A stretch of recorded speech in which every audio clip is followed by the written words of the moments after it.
ආදරණීය දරුවනේ ජීවිද්‍යාව ගැටලු 5000ක් විසඳීමේ දැවැන්ත වැඩපිළිවෙලේ 17 වන අදියරේ 7 වන පරිච්ඡේදයටයි ඔබ දැන් මේ එකතු වන්නේ. ඉතින් අපි පරිච්ඡේද 6ක් පුරා ප්‍රශ්න 35ක් පමණ සාකච්ඡා කළා. ඔබ මේ පරිච්ඡේද 6ම නැරඹුවා නම් ඔබට මේ ප්‍රශ්න 35 තුල විශාල දැනුම් සම්භාරයක් දරුවෝ පැහැදිලිවම ලැබිලා තියෙනවා. ඉතින් ඒකේ තවත් පියවරක් තමයි මේ 7 වන පරිච්ඡේදයෙන් අපි සාකච්ඡා කරන්න සූදානම් වෙන්නේ. දැන් මේ පරිච්ඡේදය තුලදී අපි 36 වෙනි ප්‍රශ්නේ ඉඳන් ප්‍රශ්න කතා කරගෙන යමු. බලන්න 36 වෙනි ප්‍රශ්نين අහන්නේ මොකද්ද? නයිට්‍රජන් වලින් ශාක දේහයේ ඉටුවන කෘත්‍යයන් මොනවද?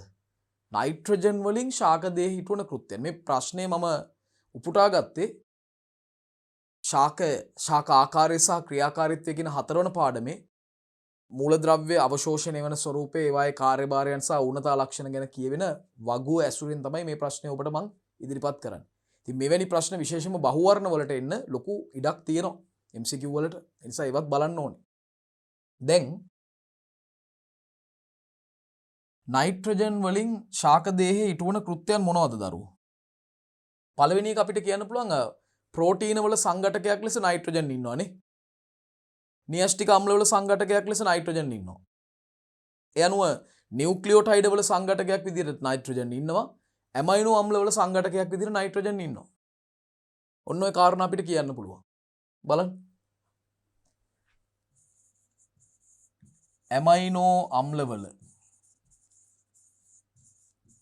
ඇමයිනෝ අම්ලවල සංඝටකයක් ලෙස ක්‍රියා කරයි. ඇමයිනෝ අම්ලවල සංඝටකයක් විදිහට නයිට්‍රජන් ක්‍රියා කරනවා. එහෙමනම් ඒ ඇමයිනෝ අම්ල එකතු වෙලා හැදෙන ප්‍රෝටීන වල සංඝටකයක් විදිහටත් නයිට්‍රජන් ක්‍රියා කරනවා. ප්‍රෝටීන වල සංඝටකයක් ලෙස ක්‍රියා කරයි.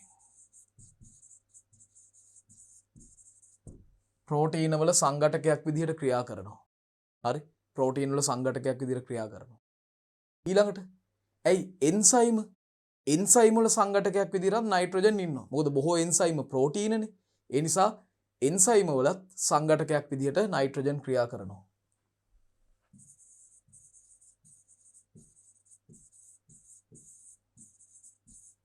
එන්සයිම් වල සංඝටකයක් ලෙස ක්‍රියා කරයි. ඒ විතරක් නෙමෙයි. සහ එන්සයිම් වල සංඝටකයක් විදිහටත් නයිට්‍රජන් ක්‍රියාත්මක වෙනවා. සහ එන්සයිම් වල සංඝටකයක් විදිහට නයිට්‍රජන් ක්‍රියාත්මක වෙනවා.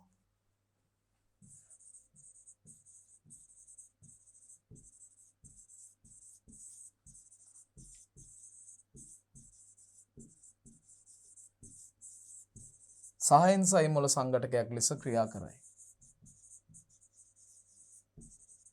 සහ එන්සයිම් වල සංඝටකයක් විදිහට ක්‍රියා කරනවා. එතනින් නවතින්නේ නැහැ දරුවෝ. නියුක්ලියෝටයිඩ වල සංඝටකයක් විදිහට ක්‍රියා කරනවා. ඒ නිසාම නියස්ටික අම්ල වල සංඝටකයක් විදිහටත් ක්‍රියා කරනවා. නියුක්ලියෝටයිඩ වල සංඝටකයක් ලෙස ක්‍රියා කරයි.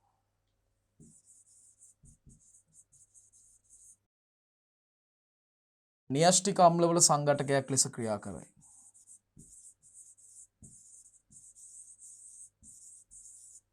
නියස්ටික අම්ලවල සංඝටකයක් ලෙස ක්‍රියා කරයි.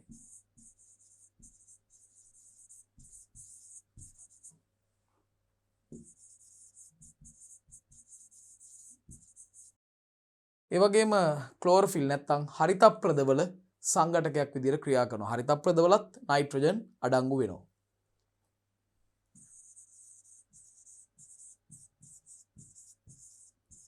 හරිතප්‍රදවල සංඝටකයක් ලෙස ක්‍රියා කරයි.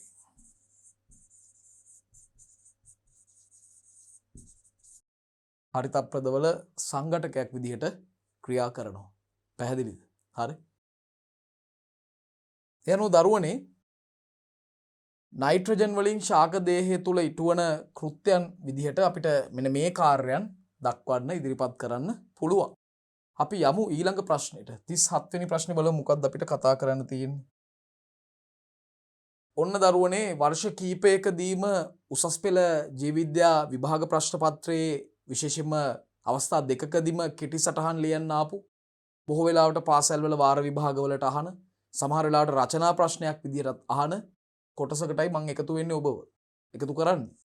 ඒ තමයි පොගනාටුම් ජීවන චක්‍රය විස්තර කරන්න. පොගනාටුම් ජීවන චක්‍රය විස්තර කරන්නයි කියන්නේ. දැන් පොගනාටුම් ජීවන චක්‍රය විස්තර කරන්න නම් අපි මොන කරුණුද මේකට එකතු කරන්න ඕනේ? මම මේ ජීවන චක්‍රය ගැන සාකච්ඡා කරද්දී රූප සටහන් පවා අඳිනවා. මේ අදහස තීව්‍ර වෙන විදිහට ඔබට හොඳින් මේක ඔබේ මතකයට කාවදින පරිදි. දැන් පොගනාටුම් ජීවන චක්‍රය පටන් ගන්නෙ කොහොමද? මේ පොගනාටුම් ජීවන චක්‍රයේ විෂමරූපීය පරම්පරා ප්‍රත්‍යාවර්තනය පෙන්වන ජීවන චක්‍රයක්. ඒක පළවෙනි කාරණාව. මේ ජීවන චක්‍රයේ ප්‍රමුඛ ශාකය වෙන්නේ කවුද? ජන්මානු ශාකය. මෙතනින් පස්සේ තමයි සියලු ජීවන චක්‍රවල බීජාණු ශාකයේ ප්‍රමුඛතාවය ගන්න. හැබැයි පොගනාටුම් ජන්මානු ශාකයේ තමයි ජීවන චක්‍රයේ ප්‍රමුඛ වෙන්නේ. මේ ජන්මානු ශාකය ස්වාධීනයි, කොළ පැහැති, ඒ කියන්නේ ප්‍රභා සංශ්ලේෂී, ස්වයංපෝෂී ශාකයක්. පැහැදිලිද? සාමාන්‍ය මේක වර්ධනය වෙන්නේ, මේ ශාකයේ වර්ධනය වෙන්නේ තෙතමනය සහිත, සෙවන සහිත, මතු පිට දියසීරාවක් ගලා යන පරිසරවල තමයි මේ ජන්මානු ශාක වර්ධනය වෙන්නේ, පවතින්නේ. පැහැදිලිද? ජන්මානු ශාකය වෙන වෙනම ආකාර දෙකකින් අපිට මුණ ගැහෙනවා. පුංජන්මානු ශාකය සහ ජායජන්මානු ශාකය. ඒ අනුව ජන්මානු ශාකය ද්විගෘහී. ගෙවල් දෙකක ඉන්නේ. පුංජන්මානු ශාකය වෙනම ඉන්නවා, ජායජන්මානු ශාකය වෙනම ඉන්නවා.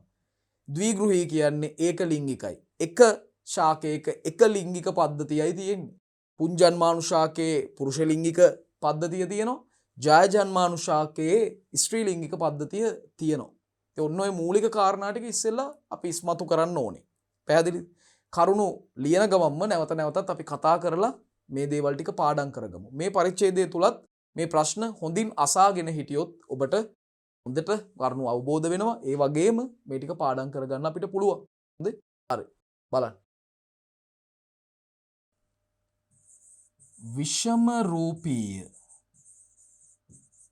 විෂම රූපීය පරම්පරා ප්‍රත්‍යාවර්තනය පෙන්වන ජීවන චක්‍රයකි. විෂම රූපීය පරම්පරා ප්‍රත්‍යාවර්තනය පෙන්වන ජීවන චක්‍රයකි. ජන්මානු ශාකය ජීවන චක්‍රයේ ප්‍රමුඛ ශාකයයි.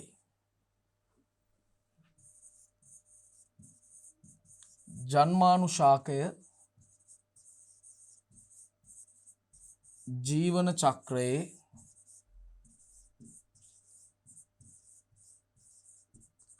ප්‍රමුඛ ශාකයයි. දැන් ජන්මානු ශාකයේ ප්‍රභා සංශ්ලේෂී, ස්වයංපෝෂී, ස්වාධීන, කොළ පැහැති ශාකයක්. ඒක අපිට එකතු කරන්න පුළුවන්. ජන්මානු ශාකය ස්වයංපෝෂී, ස්වාධීන, ප්‍රභා සංශ්ලේෂී,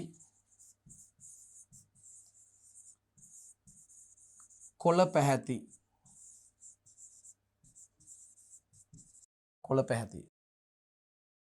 හරි. ඒ වගේම දැන් මේ ජන්මානු ශාකය අපිට දකින්න ලැබෙන්නේ කොයි වගේ පරිසරයකද? අන්නේ පරිසරයත් අපි ලියන්න ඕනේ. සෙවන සහිත, තෙතමනය සහිත, මතු පිට දියසීරාවක් ගලාගෙන යන පරිසරවල තමයි මේවා දකින්න ලැබෙන්නේ, වර්ධනය වෙන්නේ. සෙවන සහිත, තෙතමනය සහිත,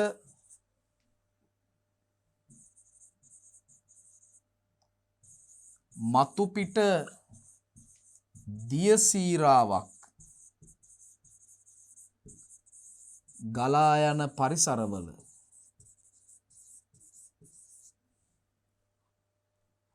හමු වේ. ඒ වගේ පරිසරවල තමයි මුණ ගැහෙන්නේ. පැහැදිලිද? ඊළඟ කාරණාව තමයි මේ පොගනාටුම් ශාකය ගත්තොත් මේක ඒකලිංගිකයි ද්විගෘහි ජන්මානු ශාකය. පුංජන්මානු ශාකය හා ජායා ජන්මානු ශාකය ලෙස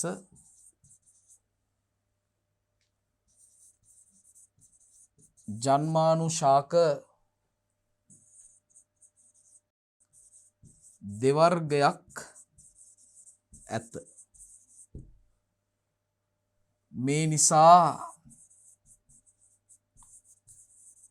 ජන්මානු ශාකය ද්විගෘහි ඒක ලිංගිකයි. ද්විගෘහි වගේම ඒක ලිංගිකයි. හරි? පැහැදිලිද? ඊළඟ දේ තමයි ජන්මානු ශාකය ව්‍යාජ කඳක්, ව්‍යාජ පත්‍ර සහ මූලාභ වලින් තමයි හැදිලා තියෙන්නේ. මේකට සත්‍ය කඳක්, සත්‍ය පත්‍ර සහ මූල් දකින්න ලැබෙන්නේ නැහැ. මූලාභ කියන්නේ මතු පිට පසේ තියෙන ජලය කනිජ ලවණ පමණක් උරා ගැනීමට හැඩ ගැහුණු ව්‍යුහ. ඒවා ගැඹුරට වර්ධනය නොවන නිසා ගැඹුරු පස් ස්තරවල, ගැඹුරු පාංශු ස්තරවල පවතින ජලය කනිජ ලවණ අවශෝෂණයට ඒවට කිසිම හැකියාවක් නම් නැහැ. හරි. බලන්න. ජන්මානු ශාකය ව්‍යාජ කඳ, ව්‍යාජ පත්‍ර හා මූලාභ වලින් සමන්විත වේ. ජන්මානු ශාකයේ ව්‍යාජ කඳ, ව්‍යාජ පත්‍ර සහ මූලාභ වලින් සමන්විත වෙනවා. මූලාභ වලින් සමන්විත වෙනවා. මෙන්න මේ දේවල් තමයි කොටස් විදිහට තියෙන්නේ. දැන් කොහොමද පුංජන්මානු ශාකය සහ ජයජන්මානු ශාකය අඳුරගන්නේ? මේවා ලිංගික වශයෙන් පරිණත වුණාම මේකේ අග්‍රස්තේ හට ගන්නවා ජන්මානු දානි. ඒකෙන් තමයි අපි හඳුනගන්නේ.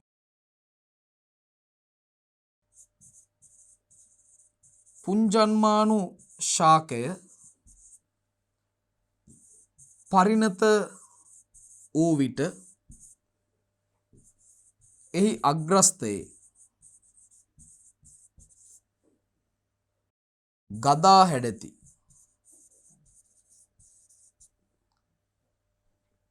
ශුක්‍රාණු දානි හෙවත් පුංජන්මානු දානි එහෙමත් කියන්න පුළුවන්. හෙවත් ඇන්තරීඩියා ඇතිවේ. ඔන්න බලන්න. පුංජන්මානු ශාකයේ ලිංගික වශයෙන් පරිණත වෙනකොට පුංජන්මානු ශාකයේ අග්‍රස්තයේ අපිට දකින්න පුළුවන් පුංජන්මානු දානි හෙවත් ශුක්‍රාණු දානි හෙවත් ඇන්තරීඩියා. හරි? මේවා වඳරෝම ස්තරයකින් නැත්නම් කංචුක ස්තරයකින් ආවරණය වෙලත් තියෙනවා. ඒකත් අපිට ලියන්න පුළුවන්. මේවා වඳරෝම ස්තරයකින්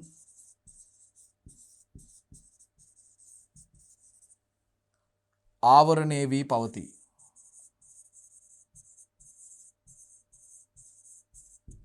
වඳරෝම ස්තරයකින් ආවරණය වෙලා තමයි තියෙන්නේ. මේවා වඳරෝම ස්තරයකින් ආවරණය වෙලා පවතිනවා.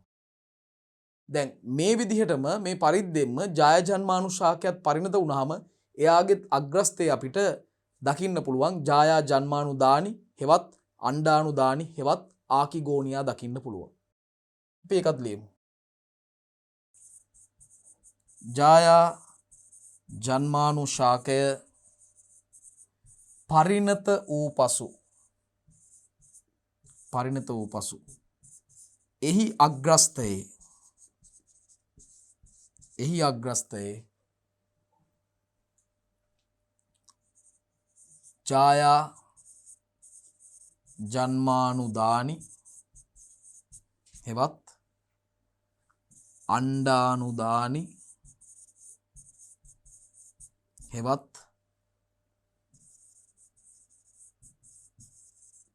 ආකිගෝනියා පවති.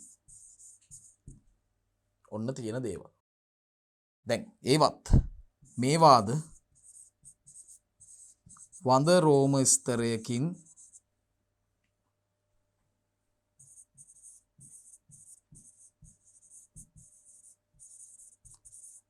ආවරණය වේ. මේවත් වඳ රෝම ස්තරයකින් දරුවනේ මොනා වෙනවද? ආවරණය වෙලා පවතින්නේ. ආවරණලා පවතින්නේ. දැන් මොකද වෙන්නේ මෙතනින් පස්සේ? දැන් අපි ගමු පුංජන්මානුශාක අග්‍රස්තේ. එතන තියෙන ශුක්‍රාණු දානි වල තියෙනවා ශුක්‍රාණු මාතෘ සෛල කියලා සෛල වර්ගයක්. ඒ ශුක්‍රාණු මාතෘ සෛල ඒක ගුණයි. ඒවා අනූනණයට ලක් වෙලා ද්විකශිකාදර චල ශුක්‍රාණු සෑදෙනවා. අණ්ඩානුදානි වල දකින්න පුළුවන් මේ අණ්ඩානුදානි ප්ලාස්කු හැඩයක් ගන්නවා. මේ ප්ලාස්කු හැඩති අණ්ඩානුදානි වල අණ්ඩ මාතෘ සෛල ඉන්නවා. ඒවා අනූනණයට ලක් වෙලා අණ්ඩ සෛල ඇති වෙනවා. ඒවත් ඒක ගුණයි. අණ්ඩ සෛලයේ විශාලයි අචලයි. එයාට කශිකා පක්ෂම මුකුත් දකින්න නැහැ. සංචරණය කරන්න බෑ. අණ්ඩානුදානිය තුලම තමයි අන්තර්ගත වෙන්නේ. ඔන්න ඔය කාරණා ටික දැන් දැනගන්න ඕනේ කියන්න ඕනේ. පැහැදිලි? හරි. බලන්න. ශුක්‍රාණු දානි තුල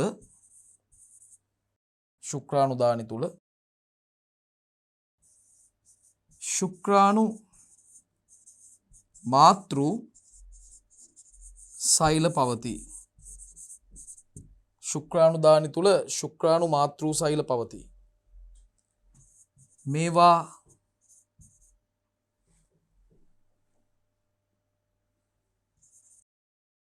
අනූනන විභාජනයට ලක්වීමෙන්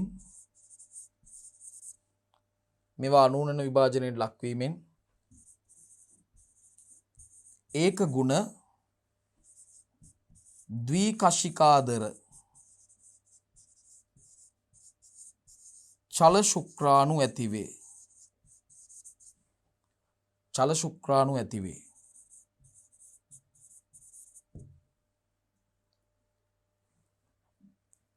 ඊළඟට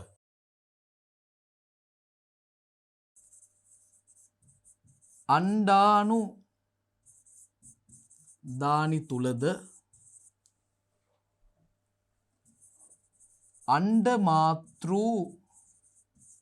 සෛල ඇත. අණ්ඩානුදානි තුලද අණ්ඩ මාතෘ සෛල ඇත. ඒවා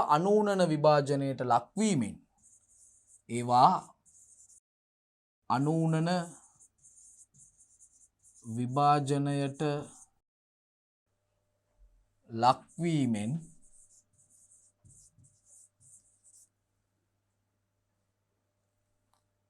ඒක ගුණ අණ්ඩ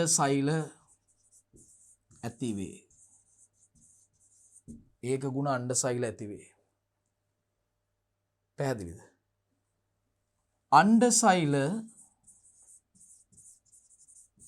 අණ්ඩ සෛලය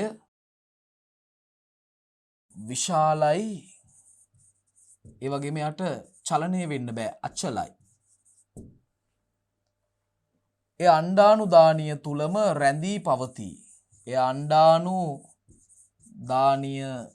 තුලම රැඳී පවතී. හරි. දරුවනේ දැන් මෙතනින් එහාට මොකද්ද වෙන්නේ? වෙන්නේ මෙන්න මේ දේ. ශුක්‍රාණු දානි බිත්තිය පුපුරලා මේක වෙන්නේ පරිසරයේ වියලි තත්ත්වය යටතේ ශුක්‍රාණු දානි බිත්තිය පුපුරලා මේ ශුක්‍රාණු බාහිර පරිසරයට ඇතුල් වෙනවා. දැන් අණ්ඩාණු දානියෙන් නිකුත් කරන රසායනික ද්‍රව්‍යයකට ප්‍රතිචාර ලෙස මේ ශුක්‍රාණු අවට පරිසරයේ තියෙන බාහිර ජලය ඔස්සේ පිහිනමින් අණ්ඩාණු දානිය කරා ළඟා වෙනවා. දැන් මේ වගේ රසායනික ද්‍රව්‍යයකට ආකර්ෂණයක් ඇතුව මේ චලනය සිද්ධ වෙනවා. මේ වගේ චලන වලට කියන්නේ රසායනික සාර්වසර චලන කියලා. රසායනික සාර්වසර චලන. ඒ චලන දක්වමින් තමයි අණ්ඩානුදානීය කරා ළඟා වෙලා අණ්ඩානුදානීය තුලට ඇතුල් වෙලා අණ්ඩසෛලය සංසේචනය කරලා දෙකයියෙන් නැත්තම් ද්විගුණ යුක්තාණුව නිර්මාණය කරන්නේ. ද්විගුණ යුක්තාණුව සාදන්නේ. පැහැදිලිද? හරි. බලන්න. අණ්ඩානුදානියෙන් රසායනික ද්‍රව්‍යයක් නිදහස් වේ. අණ්ඩානුදානියෙන් රසායනික ද්‍රව්‍යයක් නිදහස් වේ. වියලි තත්ත්ව යටතේදී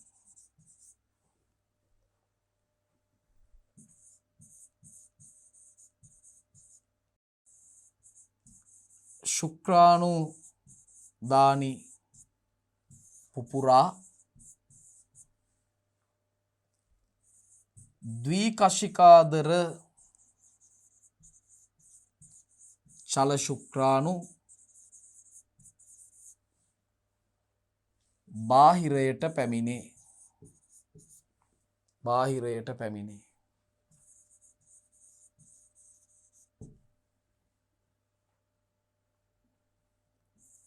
රසායනික ද්‍රව්‍යවලට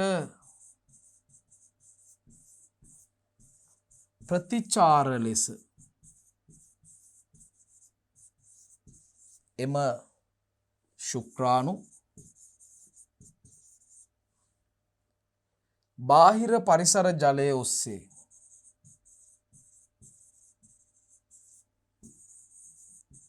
බාහිර පරිසර ජලය හරහා පිහිනමින් අණ්ඩානුදානීය වෙත ළඟා වේ. මෙහිදී රසායනික සාර්වසර චලනයක් සිදුවේ. රසායනික සාර්වසර චලනයක් මේ අවස්ථාවේදී සිද්ධ වෙනවා. පැහැදිලිද? දැන් මොකද වෙන්නේ? ශුක්‍රාණු අණ්ඩානුදානීය තුලට ඇතුළු වෙලා අණ්ඩසෛලය සංසේචනය කරලා ද්විගුණ යුක්තාණුව හදනවා. ශුක්‍රාණු අණ්ඩානුදානියට ඇතුල් වී අණ්ඩසෛලය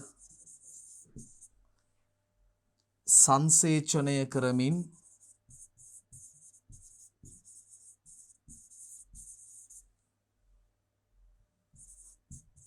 ද්විගුණ යුක්තාණුව සාදයි. ද්විගුණ යුක්තාණුව සාදනවා.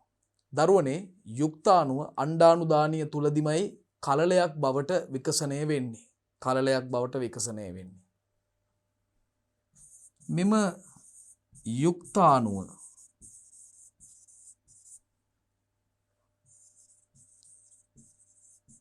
අණ්ඩානුදානීය තුලදීම විකසනය වී කලලය බවට පත්වේ.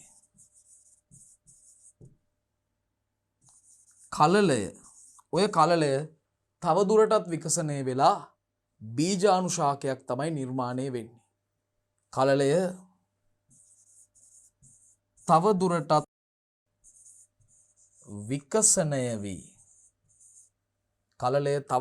විකසනය වී බීජාණු ශාකය බවට පත්වේ.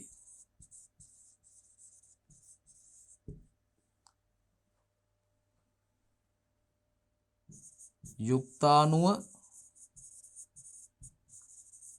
කලලය හා බීජාණු ශාකය ද්විගුණනේ මතකනේ ද්විගුණ ව්‍යුහ වේ. දරුවනේ මතක තියාගන්න බීජාණු ශාකය අර්ධ පරපෝෂීතාවයක් පෙන්වනවා. ඒකට හේතුව බීජාණු ශාකයේ කොළ පාටයි ප්‍රභා සංශ්ලේෂී වුණාට ජලයේ කනිජ ලවණ තාමත් ලබා ගන්න යැපෙන්නේ ජායා ජන්මාණු ශාකය. ජායා ජන්මාණු ශාකයෙන් තමයි මේ දේවල් ලැබෙන්නේ. බීජාණු ශාකය කොළ පැහැති ප්‍රභා සංශ්ලේෂී ශාකයකි. නමුත් ජලය හා කනිජ ලබා ගන්නේ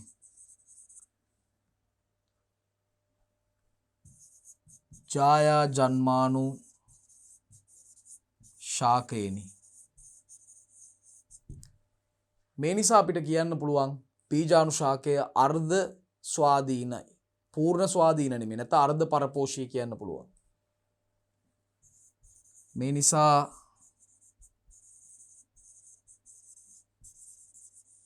බීජාණු ශාකය අර්ධ ස්වාධීන වේ.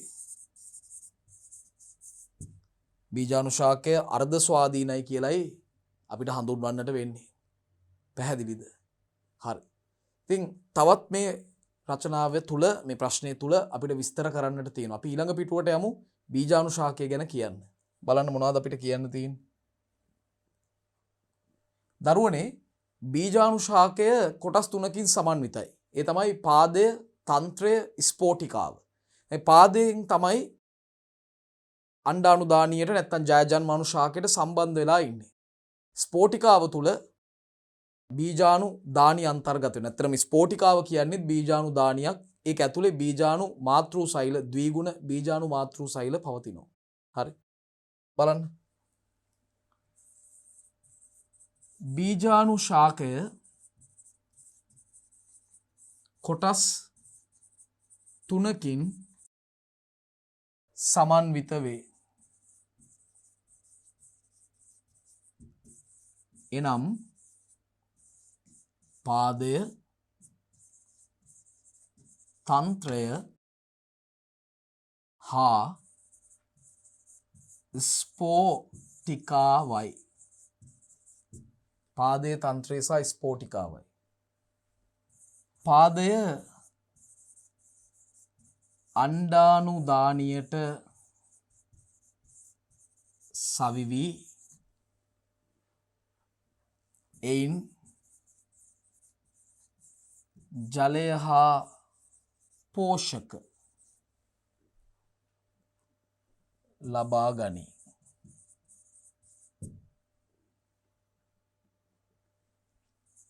ස්පෝටිකාව තුළ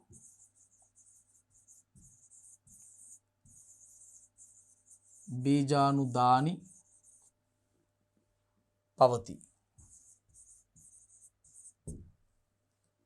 දැන් බීජාණු දානි වල බීජාණු මාතෘ සෛල තියෙනවා ද්විගුණයි. ඒවා ඌනන විභාජනයට ලක් වෙලා ඒක ගුණ බීජාණු ලැබෙනවා.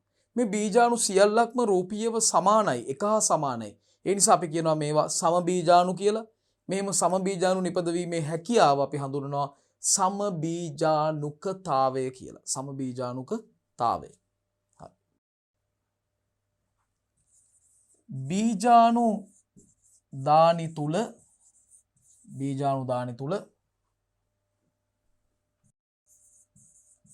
බීජාණු මාතෘ සෛල පවතී. බීජාණු දානි තුල බීජාණු මාතෘ සෛල පවතී. ඒවා ද්විගුණ වේ.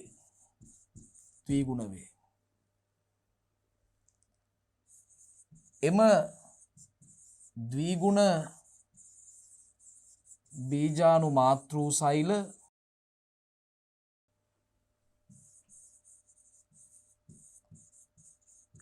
ඌනනයෙන් ඒක ගුණ බීජාණු සාදයි. ඒක ගුණ බීජාණු සාදයි. මේ බීජාණු රූපීයව එක හා සමානයි. මේ බීජාණු රූපීයව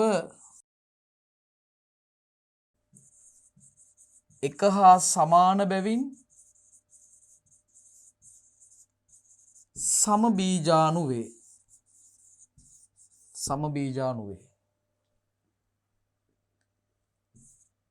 රූපීයව සමාන බීජාණු නිපදවීම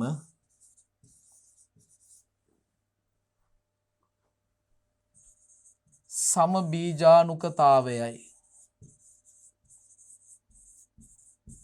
සමබීජාණුකතාවයයි. හරි. දැන් මොකද වෙන්නේ? දැන් ඒක ගුණ බීජාණු හැදිලා තියෙන්නේ සමබීජාණු. දැන් මේ බීජාණු දානි බිත්ති පුපුරලා ඒ කියන්නේ ස්පෝටිකාව පිපිරිලා මේ බීජාණු සුළඟ මගින් ව්‍යාප්ත වෙනවා. ඒවා සුදුසු උපස්තර මත පතිත වෙලා ප්‍රරෝහණය වෙලා කොළ පැහැති ප්‍රභා සංශ්ලේෂී ව්‍යුහයක් වන සූත්‍රිකාකාර ව්‍යුහ වන ප්‍රාක්තන්ත්‍ර නිර්මාණය කරනවා. ප්‍රාක්තන්ත්‍ර හදනවා. හරි. බලන්න. පරිණත වූ ස්පෝටිකාව පිපිරි බීජාණු සුළඟ මගින් ව්‍යාප්ත වේ. ඒවා සුදුසු උපස්තර මත පතිත වී ප්‍රරෝහණය වේ.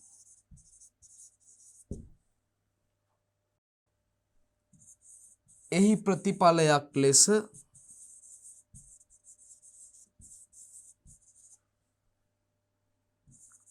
කොළ පැහැති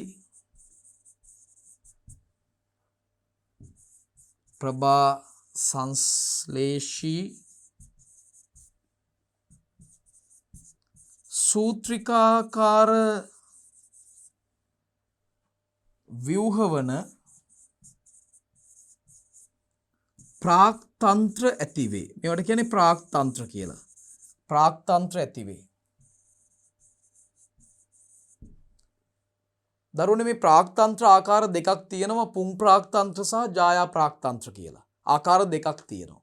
දැන් පුං ප්‍රාක්තන්ත්‍ර තවදුරටත් විකසනය වෙලා පුංජන්මානු ශාකයේ බවට පත් වෙනවා. මේ පුං ප්‍රාක්තන්ත්‍ර වලින් ඇතිවන අංකුර වර්ධනය වෙලා පුංජන්මානු ශාකය ලැබෙනවා. ජායා ප්‍රාක්තන්ත්‍ර වල පවතින අංකුර වර්ධනය වෙලා ජායා ජන්මානු ශාකය ලැබෙනවා. පුං ප්‍රාක්තන්ත්‍ර වල අංකුර වර්ධනය වෙලා පුංජන්මානු ශාකය ලැබෙනවා. ජායා ප්‍රාක්තන්ත්‍ර වල අංකුර වර්ධනය වෙලා ජායා ජන්මානු ශාකය ලැබෙනවා. එතනින් ජීවන චක්‍රය සම්පූර්ණයි. ප්‍රාක්තන්ත්‍ර පුං හා ජායා ලෙස දෙවර්ගයකි. ප්‍රාක්තන්ත්‍ර දරුවනේ පුං සහ ජායා කියලා දෙවර්ගයක් තියෙනවා. ඊළඟට බලන්න. පුං ප්‍රාක්තන්ත්‍ර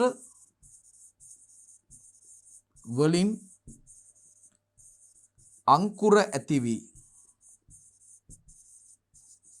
ඒවා වර්ධනය වී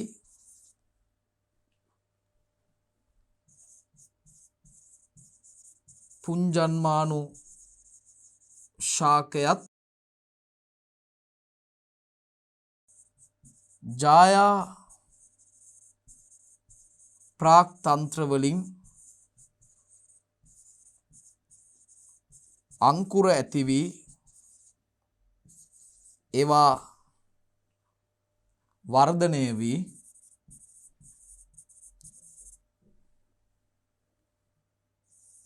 ජායා ජන්මානු ශාකයත් ඇතිවේ. ඔන්න දරුවනේ ජීවන චක්‍රය සම්පූර්ණයෙන්ම විස්තර කරා. වචන වලින්ම පැහැදිලි කරා. දැන් මේකේ රූප සටහන් අධ්‍යයනය කරන්නටත් අවශ්‍යයි. ඔබට මම මේ කියපු විස්තරය රූප සටහන් වලිනුත් මම ඉදිරිපත් කරනවා. ඒ නිසා දැන් අපි එහි රූප සටහන් අධ්‍යයනයට යොමු වෙමු. දැන් මේ බලන්න. දැන් අපි රූප ටික අඳින්න ඕනේ. දැන් මෙතනදී විශේෂයෙන් මතක් කරන්න ඕන දේවල් තමයි මේ ජන්මානුශාකය. අපි එකක් අඳිමුකෝ. දැන් මූලාභ වලින් පසට සම්බන්ධ වෙනවා. මේ තියෙන්නේ මූලාභ. මේවා ගැඹුරට වර්ධනය වෙන්නේ නැහැ. මෙයාලා පරිණාමිකව එච්චර දියුණු නැහැ. මතු පිට පසේ තියෙන ජලය කණිජ ගන්න තමයි මේගොල්ලන් හැඩ ගැහිලා ඉන්නේ. දැන් එතකොට මෙන්න මේ ආකාරයට සත්‍ය පත්‍රම නෙමෙයි මේවා. ව්‍යාජ පත්‍ර කියලා හඳුන්වන්නේ. ව්‍යාජ කඳක් තියෙන්නේ. ව්‍යාජ පත්‍ර තියෙන්නේ. ඒතර මේ තමයි ජන්මානුශාකය. ජන්මානුශාකය. ඊළඟට අපිට ගන්න පුළුවන් මේ පුංජන්මානුශාකයක අග්‍රස්තය. මෙන්න මේ විදිහට තියෙන්නේ.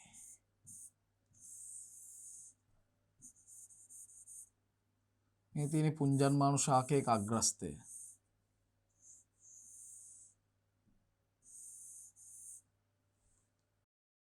මේ තමයි ශුක්‍රාණුදානි නැත්තම් ඇන්තරීඩියා.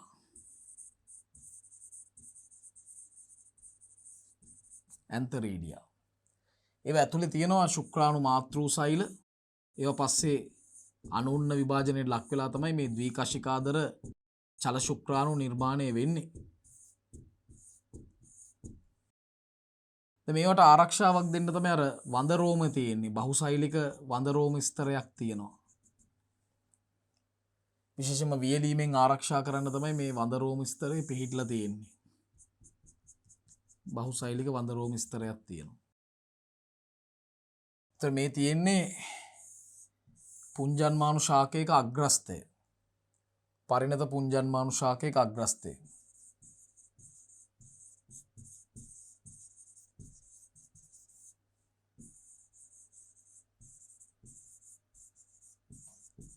පරිණත පුංජන්මානුශාක අග්‍රස්තය.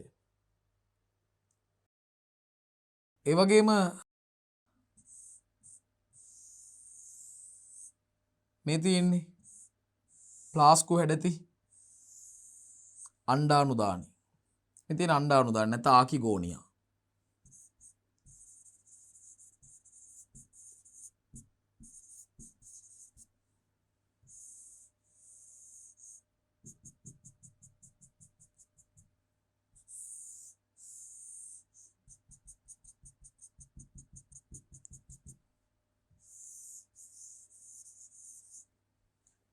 තොර මේක තියෙනවා විශාල අචල අණ්ඩ මාතෘ සෛලයක්. ඒක අනූනනයට ලක් වෙලා අණ්ඩ සෛල බවට පත් වෙනවා. මේ තියෙන්නේ පරිණත ජායා ජන්මානු ශාකයක අග්‍රස්තය.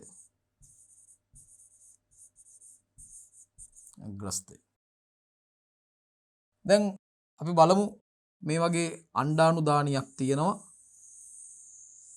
ඒ අණ්ඩානුදානියේ අචල අණ්ඩ සෛලයක් තියෙනවා විශාලයි. ඒක වෙත අර බාහිර පරිසර ජලය හරහා පිහිනමින් එනවා රසායනික සාර්වසල චලන දක්වමින් ශුක්‍රාණු. මේ එන ශුක්‍රාණු මොන ශුක්‍රාණුද? මේවා ද්විකශිකාදරයිනේ. මේ බලන්න. කශිකා දෙකක් තියෙනවා මේ. ද්විකශිකාදර චල ශුක්‍රාණු තමයි මෙහෙම එන්නේ. ඇවිල්ලා අණ්ඩානුදානියට ඇතුල් වෙලා තමයි අණ්ඩ සෛලය සංසේචනය කරවන්නේ. එතකොට තමයි යුක්තාණුවක් නිර්මාණය වෙන්නේ. පැහැදිලිද? ඔය රූප සටහන් ටිකත් ඔබ දැනගන්න ඕනේ. අපි ඊළඟට බලමු කොහොමද බීජාණුශාකය නිර්මාණය වෙන්නේ, ඒකේ ස්වභාවය කොහොමද කියලා ඊළඟ පිටුවේ.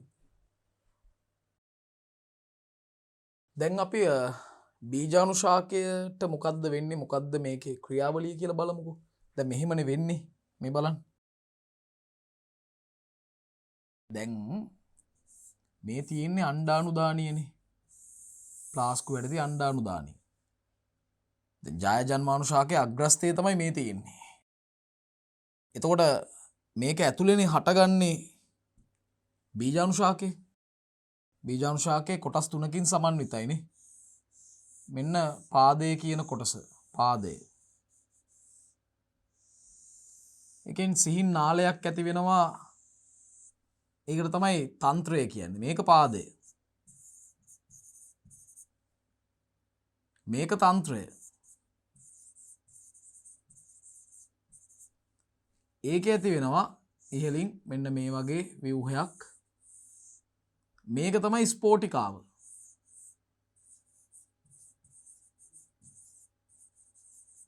ස්පෝටිකාව.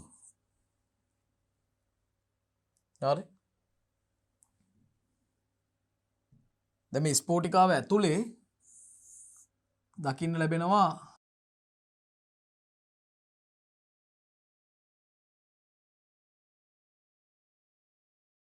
බීජාණු මාතෘ සෛල.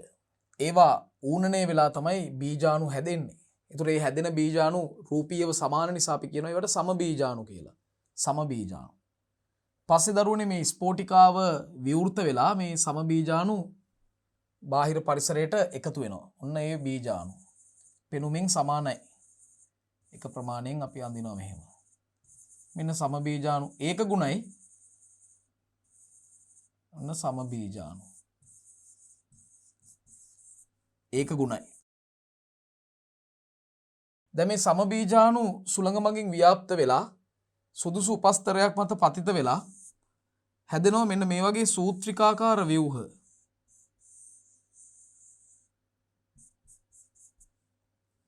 බහුසෛලික සූත්‍රිකාකාර ව්‍යුහ. මේ වගේ සූත්‍රිකාකාර ව්‍යුහ වලට තමයි අපි කියන්නේ ප්‍රාක්තන්ත්‍ර කියලා.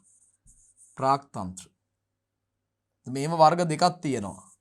පුං ප්‍රාක්තන්ත්‍ර සහ ජායා ප්‍රාක්තන්ත්‍ර. පුං ප්‍රාක්තන්ත්‍රයි ජායා ප්‍රාක්තන්ත්‍රයි කියලා ආකාර දෙකක් තියෙනවා. දැන් පුං ප්‍රාක්තන්ත්‍ර වල අංකුර හටගෙන ඒ අංකුර විකසනය වෙලා තමයි පුං ජන්මාණු ශාකය හැදෙන්නේ. පුං ජන්මාණු ශාකය. දැන් ජායා ප්‍රාක්තන්ත්‍ර වල අංකුර විකසනය වෙලා තමයි ජායා ජන්මාණු ශාකය හැදෙන්නේ. ජායා ජන්මාණු ශාකය හැදෙන්නේ. ඉතින් ඔන්න ඔය දේවල් ටික තමයි දරුවනේ මේ ජීවන චක්‍රය තුල ඔබ පිළිතුරු ලියන්නට ඕන වෙන්නේ. ඉතින් අපි දීර්ඝ විස්තරයක් කතා කරා සම්පූර්ණ ජීවන චක්‍රය පිළිබඳව. ඒ නිසා අපිට පුළුවන් ඊළඟ ප්‍රශ්නයට යොමු වෙන්න. අපි යමු ඊළඟ ප්‍රශ්නය බලන්න මොකක්ද අපෙන් අහන්නේ. ඔන්න ඒ ජීවන චක්‍ර වලටම සම්බන්ධ ප්‍රශ්නයක්. හැබැයි සමස්ත ජීවන චක්‍රයක් ලියන්න නෙමෙයි මෙතනින් අදහස් කරන්නේ. ඔබෙන් නෙප්‍රොලොපිස් බීජාණු ශාකය පිළිබඳව ලියන්න කියලායි කියන්නේ. නෙප්‍රොලොපිස්ගේ බීජාණු ශාකය ගැනයි අපි කතා කරන්නට ඕනේ. දැන් නෙප්‍රොලොපිස්ගේ බීජාණු ශාකය ගැන කතා කරද්දී දරුවනේ නෙප්‍රොලොපිස් කියන්නේ එයාගේ ජීවන චක්‍රයේ ප්‍රමුඛ ශාකය වෙන්නෙම බීජාණු ශාකය. ප්‍රමුඛ ශාකය වෙන්නෙම බීජාණු ශාකය ජීවන චක්‍රේ. එය පැහැදිලිව කඳ මුල් පත්‍ර බවට විභේදනය වෙච්ච ශාකයක්. අනික සනාල ශාකයක්. දැන් පොගනාටුම් වගේ විනාල ශාකයක් නෙමෙයි. සනාල පටක දරන සනාල ශාකයක්. කඳ මුල් පත්‍ර බවට විභේදනය වෙලා තියෙනවා. බීජාණු ශාකයේ කොළ පාට නිසා ප්‍රභා සංශ්ලේෂී ස්වාධීනයි ස්වයංපෝෂී. ඒ කාරණා සියල්ලම අපිට කියන්න පුළුවන්. ඒ වගේම මේ බීජාණු ශාකයේ කඳ පස ඇතුලේ තියෙන්නේ. ඒ කියන්නේ මේක භූගත කඳක්. භූගත රයිසෝම කඳක්. පැහැදිලිවම මූලාභ නෙමෙයි තියෙන්නේ. මෙයාලට මුල් තියෙනවා. හොඳින් විකසනය වෙච්ච මුල් තියෙනවා. ඒ වගේම මේගොල්ලන්ට විශේෂ පත්‍ර වගයක් තියෙනවා. ඒ පත්‍ර වලට අපි කියන්නේ පක්ෂවත් සංයුක්ත පත්‍ර කියලා. පක්ෂවත් සංයුක්ත පත්‍ර. ඒ දේවල් ගැනයි දැන් අපි සාකච්ඡා කරන්නේ. අපි රූපෙකුත් ඇඳලා තමයි මේක විස්තර කරන්නේ. රූපෙකුත් අපි මේ පිළිතුරට ගොඩනගනවා, අඳිනවා. හරි. බලන්න. ජීවන චක්‍රයේ ප්‍රමුඛ ශාකය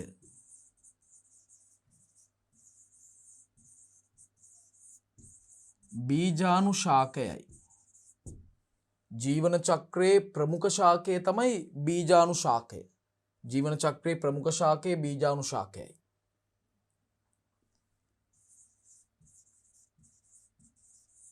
ජන්මානුශාකය ශීනයි. ඒ වගේම බීජානුශාකය කොළ පැහැති ප්‍රභා සංශ්ලේෂී ඒ වගේම ස්වාධීන ශාකයක්.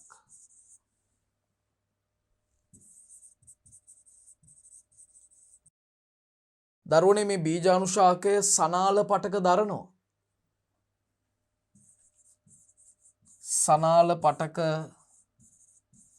දරණ බැවින් සනාල ශාක වේ. සනාල පටක දරණ නිසා මෙයා සනාල ශාකයක් කියලා හඳුන්වනවා. සනාල ශාකයක්. ඒ වගේම ශාක දේහය කඳ මුල් හා පත්‍රවලට විභේදනය වෙලා තියෙනවා. ශාක දේහය කඳ මුල් පත්‍රවලට විභේදනය වෙලා තියෙනවා. කඳ භූගත රයිසෝම කඳක්. කඳ භූගත රයිසෝම කඳක් දරුවෝ. හරි.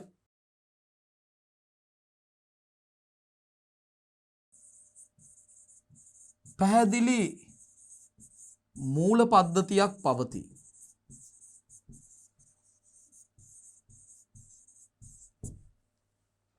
පත්‍ර ගත්තොත් පත්‍ර පක්ෂවත් සංයුක්ත පත්‍ර තමයි දකින්න ලැබෙන්නේ.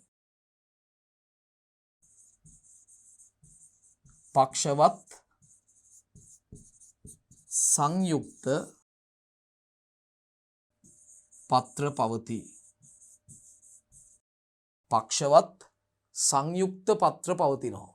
හරි. පක්ෂවත් සංයුක්ත පත්‍ර තමයි අපිට දකින්න ලැබෙන්නේ. හරි. ඊළඟට මේ පත්‍ර දරුවනේ නිර්මාණය වෙලා තියෙන පත්‍රිකා කියන කුඩා ඒකක ගණනාවක් එකතු වෙලා. සංයුක්ත පත්‍රයක් නිර්මාණය වන්නේ පත්‍රිකා රාශියක් එක්වීමෙනි. ඒ වගේම ලපටි පත්‍රත් තියෙනවා. ලපටි පත්‍රවල විශේෂත්වයක් තියෙනවා.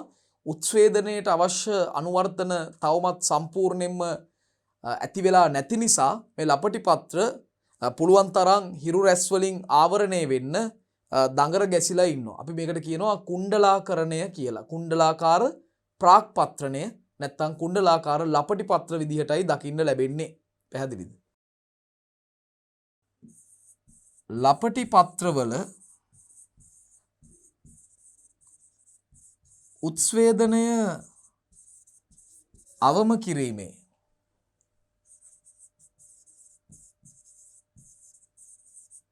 අනුවර්තන සැකසී නැති බැවින්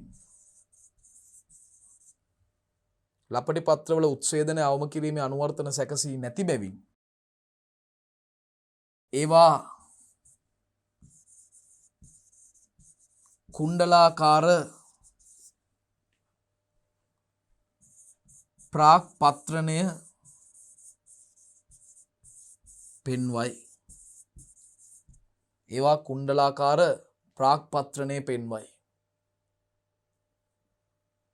හරි. ඒ වගේම විශේෂයෙන් කියන්න ඕනේ මේ පත්‍රිකාවල උදරීය පැත්තේ දරුවෝ අපිට දකින්න පුළුවන් බීජානුදානි පොකුරු වශයෙන්. ඒ බීජානුදානි පොකුරකට කියන්නේ සෝරස කියලා.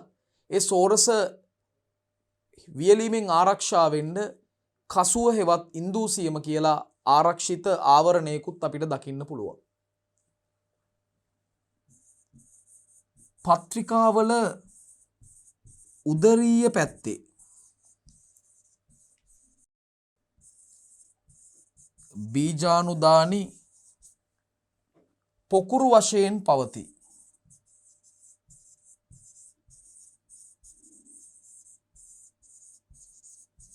බීජානුදානි පොකුරු වශයෙන් පවතී. මෙවැනි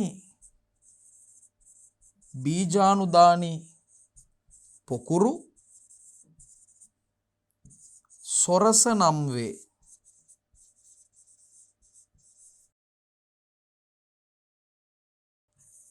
සොරස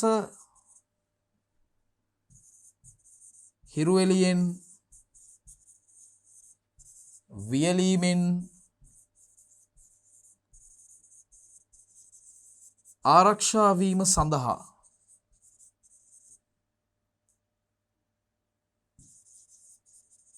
කසුව හෙවත්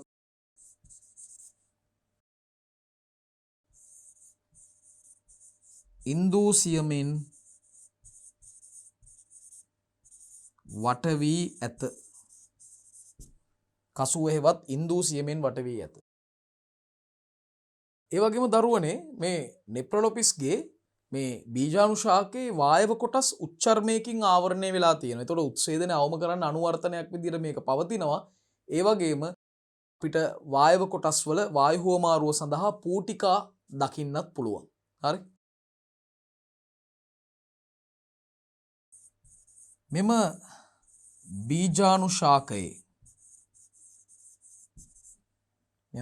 බීජාණුශාකයේ වායව කොටස්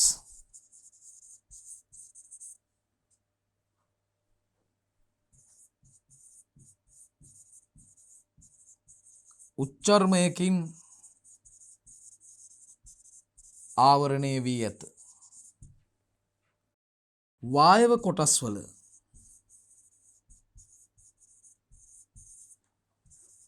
වායු හුවමාරුව සඳහා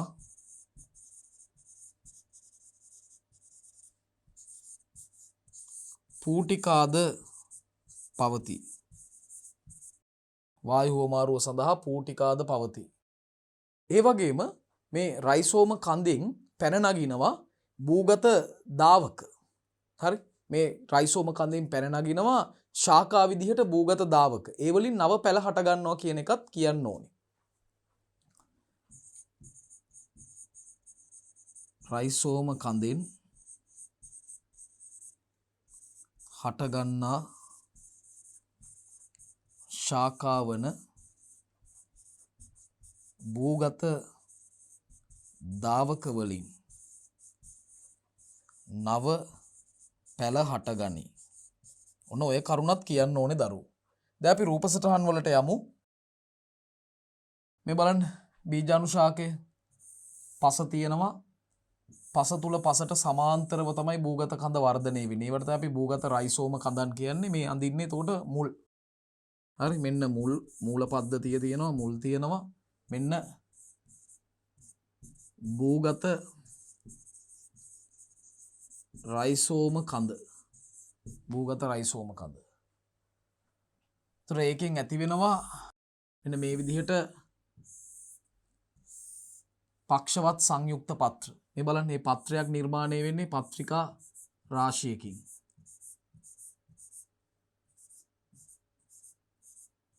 මේ තියෙන පත්‍රිකා. මේ පත්‍රිකාවල යට පැත්තේ තමයි දරුවෝ උදරීය පැත්තේ තමයි අර බීජාණු දානි සහිත පොකුරු සොරස දකින්න ලැබෙන්නේ.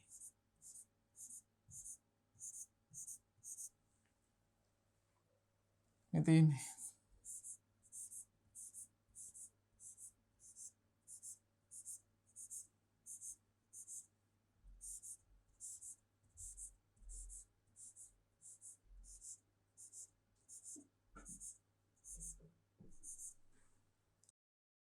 එතකොට ඒ තමයි පක්ෂවත් සංයුක්ත පත්‍ර. පක්ෂවත් සංයුක්ත පත්‍ර. ඒ වගේම දරුවනේ බලන්නකෝ. හිරුට මුවා වෙලා තමයි මේ කට්ටිය ඉන්නේ. කවුද මේ? මේ ලපටි පත්‍ර කුණ්ඩලාකාර ප්‍රාග් පත්‍රණය දරන ඒගොල්ලන් දගර ගැහිලා ඉන්නේ. අපි මේවා නම් කරනවා කුණ්ඩලාකාර ලපටි පත්‍ර ලෙස තමයි මේවා නම් කරන්නේ. කුණ්ඩලාකාර ලපටි පත්‍ර. හරි? කුණ්ඩලාකාර ලපටි පත්‍ර තමයි ඒ තියෙන්නේ. ඒ වගේම දැන් අර පත්‍රිකාවක උදරීය පැත්තත් අපි පොඩ්ඩක් අධ්‍යයනය කරමු. බලන්න. පත්‍රිකාවක මේ උදරීය පැත්ත. මේකේ දකින්න ලැබෙනවා මෙන්න මේ ව්‍යුහය කසුව. මේකට ඉන්දූසියම කියලාත් අපි හඳුන්වනවා. කසුව හෙවත් ඉන්දූසියම. ඒකෙන් තමයි මේ බීජාණුදානි ආවරණය වෙලා ඉන්නේ. මේ තියෙන බීජාණුදානි. දැන් මේ බීජාණුදානි පවතින බලන්න පොකුරු වශයෙන්. බීජාණුදානි අපිට මුණ ගැහෙන්නේ පොකුරු විදිහට.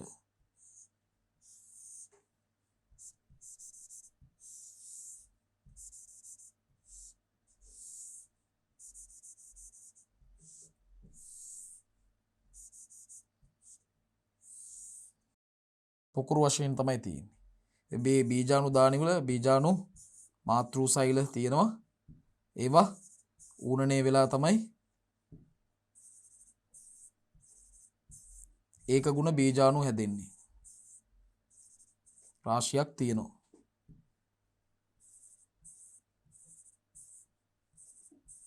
මේ වගේ.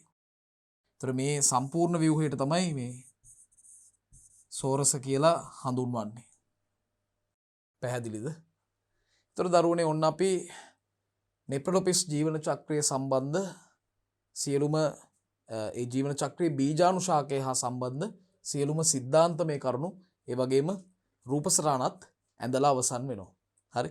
එතකොට අපි මේ කතා කරපු බලන්න මේ කතා කරපු 38 වෙනි ප්‍රශ්නේ නෙප්‍රොලොපිස්ගේ බීජාණු ශාකය ගැන සම්පූර්ණ සිද්ධාන්ත මේ කරුණුත් ලිව්වා. ඒ වගේම ඊට අදාළ වැදගත් රූපසටහන් දෙකකුත් අපි අධ්‍යයනය කරා ඉගෙන ගත්තා. පැහැදිලිද? එන්න එතනින් අපේ නෙප්‍රොලොපිස්ගේ බීජාණු ශාකය හා සම්බන්ධ ප්‍රශ්නය අවසන් වෙනවා. දරුවනේ 39 වෙනි ප්‍රශ්නය මම උපුටා ගත්තේ පාරිසරික ජීව විද්‍යාවෙන්. හරිම ලේසි ප්‍රශ්නයක් මේක නම්. අම්ල වැසි ඇතිවීමට හේතු වන වායු මොනවද? දරුවනේ අම්ල වැසි ඇති වෙන්න හේතු වන ප්‍රධාන වායු දෙකක් තියෙනවා. එකක් සල්ෆර් ඩයොක්සයිඩ් SO2. අනිත් එක නයිට්‍රජන් වල ඔක්සයිඩ්. හරි? නයිට්‍රජන් වල ඔක්සයිඩ්. දැන් නයිට්‍රජන් වල ඔක්සයිඩ් කියවම කීපයක් තියෙනවා. NO තියෙනවා. NO2 තියෙනවා නේ. ඒ වගේ නයිට්‍රජන් වල ඔක්සයිඩ් ප්‍රධාන වශයෙන්ම NO2 තමයි බලපාන්නේ. නයිට්‍රජන් ඩයොක්සයිඩ් සහ සල්ෆර් ඩයොක්සයිඩ්. මේව තමයි අම්ල වැසි ඇති වෙන්න බලපාන ප්‍රධානම වායු වෙන්නේ. බලන්න එතකොට. අම්ල වැසි ඇතිවීමට හේතු වන වායු මොනවාද? එක්කෙනෙක් සල්ෆර් ඩයොක්සයිඩ්. Sulphur dioxide. අනිත් වායුව